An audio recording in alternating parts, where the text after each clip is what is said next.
Hello viewers, how are you today? We've just watched Meg make guacamole from scratch, which you probably watched. We're going to stay along the same theme with easy stuff to make that's just a little bit more impressive. So rather than your standard hamburgers or something easy to make that's just a little bit fancier. So today we're making steak fajitas. What I've done already is I've had some onion cut up and I've been heating it up very low with just a little bit of oil for basically as long as you want.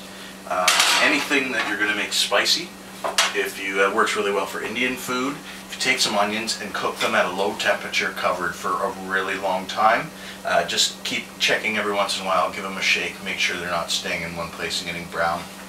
So what that's going to do is, it's basically, we're sort of caramelizing them, but not really. So it's going to add a nice sweetness to whatever we make. Also, we have some mushrooms. Again, the great thing about fajitas is you can kind of put in whatever you've got in your fridge. So if you're going to go grocery shopping, you've got vegetables to use up, you can put in almost anything.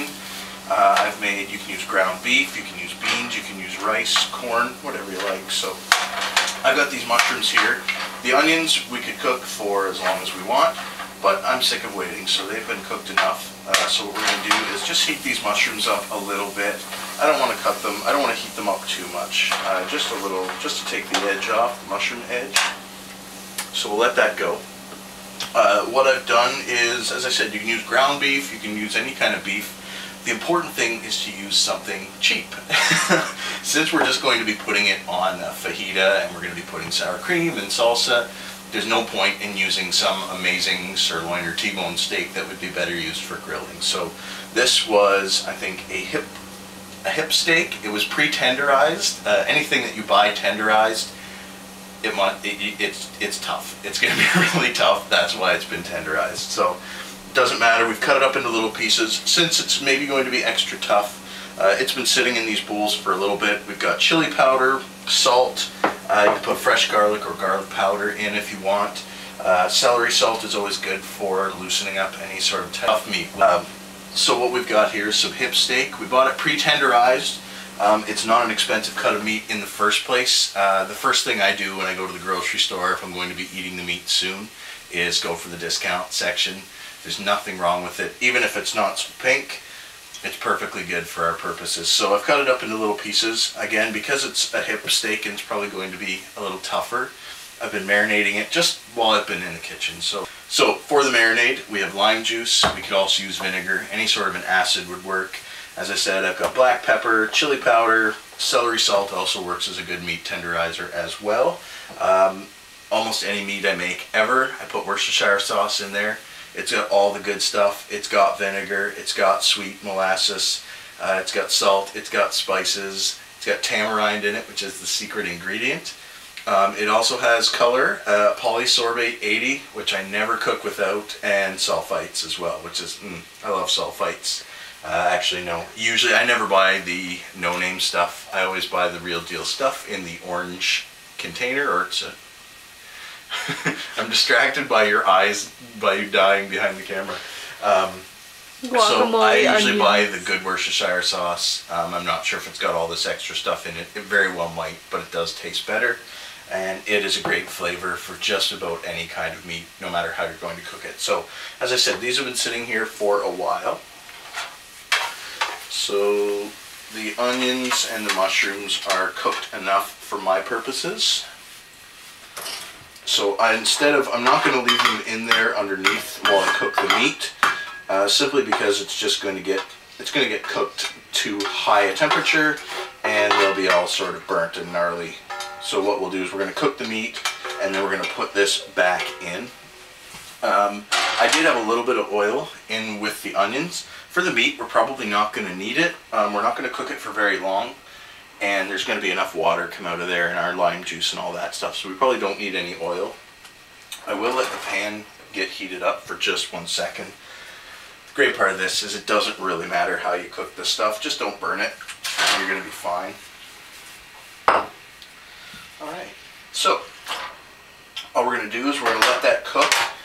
In this case, for most of it, we will leave the lid off. If it starts to get dry in the pan, we'll put the lid back on. That'll give us a little more liquid. But essentially we want the meat to be fairly dry because we don't want it to be leaking out of the fajitas. So we're going to give that a few minutes. We're going to come back through the magic of television, and when we're back, we'll show you what it looks like finished. Oh, I've got a lovely bunch of coconuts, dear. Is it on already? Kitchen tip number 1, if you have to reach under the stove for any reason, you should wash your hands afterwards. Because it is nasty under the stove. Okay, so I mentioned some of the spices that were in the meat for the fajitas. I didn't really mention how much, and that's because I don't know. I kind of like to go by smell. We've got lots of license to use probably more spices than what we would use if we were just going to cook the meat or if we were going to grill it and eat it sort of by itself. So things like black pepper, things like celery salt, they add a nice little flavor. If you had some oregano or if you like rosemary, just if there's particular herbs that you like, feel free to toss them in.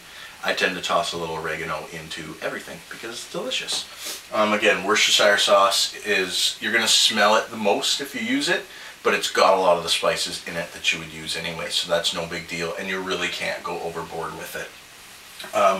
So as I say, the main smell should be chili powder. Everything else, just do a sprinkle here, a dash there, and you can always taste it, but it's going to be delicious. It's going to be covered in sour cream and cheese and salsa, so nobody's going to know. We use, as I mentioned, bits of steak that I cut up. So as you can see, it's probably just about there. Using steak, we could get away with a little bit of pink in the meat, although if it's been pan fried and if it's in fajitas, people aren't going to be expecting that. So they're probably going to be a little grossed out. If we're using chicken or ground beef, definitely need to make sure that's fully cooked before we serve it to anybody, especially from the grocery store. I'm growing weary. Why are the fajitas in the fridge? You guys are so weird. You put everything in the fridge. Is this on? I don't know. Did you turn it on? Alright, so the meat has been cooked. As you can see, there's no more pink left in there. You really can't overdo it. Just make sure to turn it down if you want to let it sit for a while. Especially with less expensive meat, and if we've put a lot of stuff in it, you might find you get a lot of liquid. Cook it with the lid off. That'll help you get rid of some. I have drained this a couple of times over the sink as well. We don't want the meat to have a bunch of juice in it. It's going to bleed through the fajita shell and not be so fun. So really all that's left to do is, again, make sure there's no liquid in this.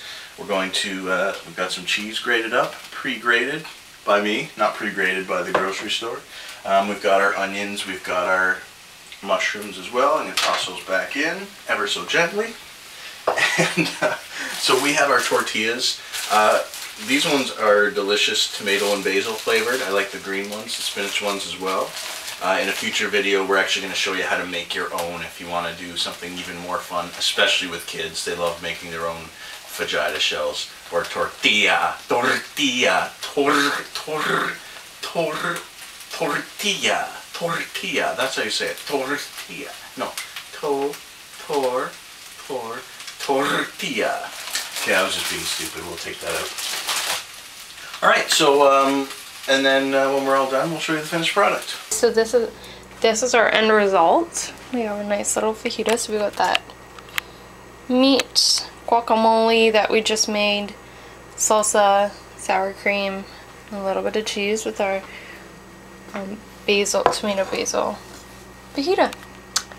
Enjoy!